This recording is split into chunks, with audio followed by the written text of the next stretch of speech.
Hello and welcome students. First of all, good morning, good afternoon and good evening. जैसा कि हमने देखा है कि पिछला हमारा 2-3 वीडियो हमारे ग्रामर के टॉपिक्स पे ही आया है, तो ग्रामर का जो नेक्स्ट टॉपिक है उसी को हम लोग कंटिन्यू रख रहे हैं। और हम लोगों ने कल नाउन के 3 कंपोनेंट्स को पढ़ा था, नाउन के 3 पार्ट्स को पढ़ा था। सबसे पहला था प्रॉपर नाउन, जिसको हम लोगों ने क्या बोल दिया था, खास बोल दिया था। ठीक है, प्रॉपर नाउन को हम लोग क्या बोल दिए थे, खास बोल दिए थे। कॉमन नाउन था जिसको हम लोग साधारण बोल दिए थे, साधारण कॉमन सा चीज। ठीक है, तो ये 2 कंपोनेंट हुए थे। और एक हुआ था हमारा कलेक्टिव नाउन। कलेक्टिव नाउन का मतलब होता है एक ग्रुप ऑफ कलेक्शन। ठीक है, कलेक्शन का एक ग्रुप होता है। हर एक कलेक्शन के ग्रुप को किसी न किसी नाम से हम जानते हैं और उस नाम को हम लोगों ने कलेक्टिव नाउन डाला था। ठीक है, आज हमारे पास इसका 2 कंपोनेंट बच चुका है, जिसको आज पढ़ेंगे। 2 कंपोनेंट है। जो सबसे पहला कंपोनेंट है वो है हमारा मटेरियल नाउन और दूसरा कंपोनेंट हो गया हमारा अब्स्ट्रैक्ट नाउन। इससे पहले थोड़ा सा रिकॉल भी कर लेते हैं। नाउन का मतलब होता है नाम, नाउन का मतलब होता है नाम। मैंने आपको कल भी बता रखा है, नाउन का मतलब क्या होता है, नाम। किसी भी नाम को नाउन बोल देते हैं, लेकिन नाम को हम लोगों ने 5 भागों में आइडेंटिफाई कर दिया है, 5 भागों में। ठीक है, सबसे पहला भाग प्रॉपर था, जिसमें खास लोग ही आते हैं, जैसे कि राम, श्याम, गीता। आज मैं एग्जाम्पल के साथ बुला रहा हूँ आप, आज मैं एग्जाम्पल के साथ लिख रहा हूँ यहाँ पे। ठीक है, चलिए सबसे पहले ये प्रॉपर नाउन का एग्जाम्पल क्या हो जाएगा, राम, श्याम, नाम, गीता। यहाँ बहुत सारी चीजें हो जाती है। पटना, दिल्ली, पटना, दिल्ली, मुंबई, झारखंड, रांची, है ना। उसके बाद में गंगा, यमुना, सरस्वती, जो भी चीज आप बोलिए, सन हो गया, है ना। जो भी चीज आप बोलिए, जो मतलब एक ही है, जिसका सब्स्टिट्यूट पाया नहीं जाता है। दूसरा चीज हमारे पास क्या है, कॉमन। इसमें हो जाता है पेन, मार्कर, है ना, बॉक्स,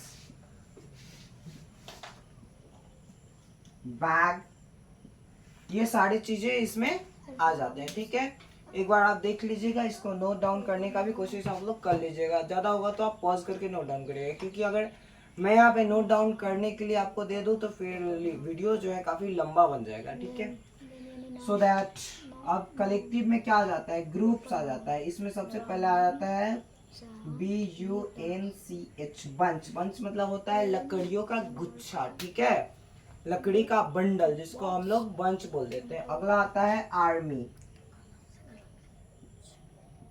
आर्मी, है ना। ऐसे बहुत सारे इसमें भी आते हैं। एग्जाम्पल का एक सीरीज अलग आने वाला है। ठीक है, अगला हमारे पास क्या था, मटेरियल।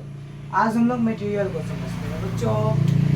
मटेरियल को समझने के लिए आपको जाना पड़ेगा सीधे अपने घर के किचन में। अपने घर के किचन रूम में जब आप जाइएगा तो किचन में आपको जो भी सामान दिखेगा, ठीक है, जो भी लिक्विड प्रोडक्ट दिखेगा या फिर कुछ ऐसे प्रोडक्ट्स जिससे खाना वगैरह बनाया जाता है ना, जनरली वो सारे चीज क्या आते हैं, या तो आपको इस तराजू पे तौले हुए दिखाई देंगे या फिर इस लीटर में आपको दिखाई देते हैं ना। जैसे कि आटा, चावल, दाल, तेल, जो भी चीज होता है वो सब चीज आप किसमें, इसमें या तो तौलते हैं या तो इसमें। तो वैसा चीज जो मापा या तौला जा सके उसको हम लोग मटेरियल नाउन के श्रेणी में डालते हैं। वैसा चीज जिसको मापा या तौला जा सके। ठीक है, अब मापते तौलते किसको है, जैसे कि मान लो पानी, तो पानी को हम लीटर में डाल के माप सकते हैं ना, वो अलग बात है। अब ऐसा थोड़ी होगा कि पानी को आप गिनने जाइएगा, है ना। जनरली हम लोग अपने गांव में जो है पानी को नहीं तौलते, लेकिन दूसरे कंट्रीज में जो है जहाँ पे पानी की कीमत है, जहाँ पे पानी नहीं मिलती है, वहाँ पे पानी को सेल किया जाता है। तो सेल करने के लिए तो हमको मापना पड़ेगा, तौलना पड़ेगा उसको, है ना। तो वैसे चीज जिसको हम लोग मापेंगे या फिर तौलेंगे उसको हम क्या बोल देंगे, मटेरियल नाउन। जिस वस्तु को माप या तौल सकते हैं उसको मटेरियल नाउन, इसको गिना नहीं जा सकता है। क्या सरसों को आप लोग गिन सकते नहीं, है ना। चावल जो आप खाते हैं उसको गिन सकते, गिनने बैठिएगा तो फिर खा नहीं पाइएगा, है ना। तो जो भी चीज को आप गिन नहीं सकते हैं, सिर्फ माप या तौल सकते हैं, उसको हम लोग मटेरियल नाउन के श्रेणी में डालते हैं। जैसे कि मान लीजिए इसका एग्जाम्पल आ जाता है हमारे पास राइस। बोलेगा तो मैंने हिंदी में बोल दिया, लेकिन इंग्लिश में लिखना है ना। राइस हो जाता है, उसके बाद क्या होता है, वाटर, वाटर, मिल्क। तो बहुत सारी चीजें इसमें भी आती है। जब एग्जाम्पल सीरीज आएंगे तो वहां पे मतलब सारा कुछ को लेकर के आएंगे। अगला आपको बन जाता है क्या चीज, अब्स्ट्रैक्ट नाउन। क्या जाता है, अब्स्ट्रैक्ट नाउन। इसका एक इसको बोलते हैं हम लोग फीलिंग्स, ठीक है। फीलिंग्स और आइडियाज, कुछ हमारे दिमाग में आइडियाज जब आते हैं या फिर कुछ फीलिंग्स होती है, बस उसको इसके अंतर्गत रखा जाता है, जिसको ना तो हम देख सकते हैं और ना ही छू सकते हैं, ना तो इसको टच कर सकते हैं और ना ही वॉच कर सकते हैं, ठीक है।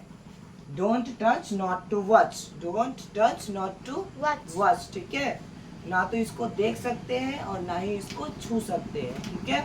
जैसे मान लो, अगर मान लो मैं सॉरी बोलता हूँ, सॉरी को क्या हम देख सकते हैं, नहीं। छू सकते हैं, नहीं। सिर्फ और सिर्फ इसको फील कर सकते हैं।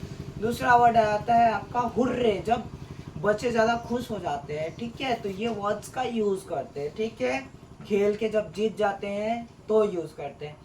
कई कई बार होता है कि आपको बहुत सारा चीज़ अच्छा लगा तो आप क्या बोलते हैं, यम्मी बोलते हैं ना, ये बोलते हैं। तो ये सब वर्ड क्या आ जाता है, अब्स्ट्रैक्ट नाउन आ जाता है। अब्स्ट्रैक्ट नाउन के अंदर में आता है अब्स्ट्रैक्ट, अब्स्ट्रैक्ट, ठीक है। अब्स्ट्रैक्ट नाउन के अंदर में ये सारी चीजें आती है। अब अब्स्ट्रैक्ट नाउन जो होता है ना, वो या तो हम फील कर ले, डायरेक्टली इसको हम फील ही कर सकते हैं, ठीक है। हम इसको कभी भी छू नहीं सकते और कभी भी इसको देख नहीं सकते, इसको बस फील किया जाता है।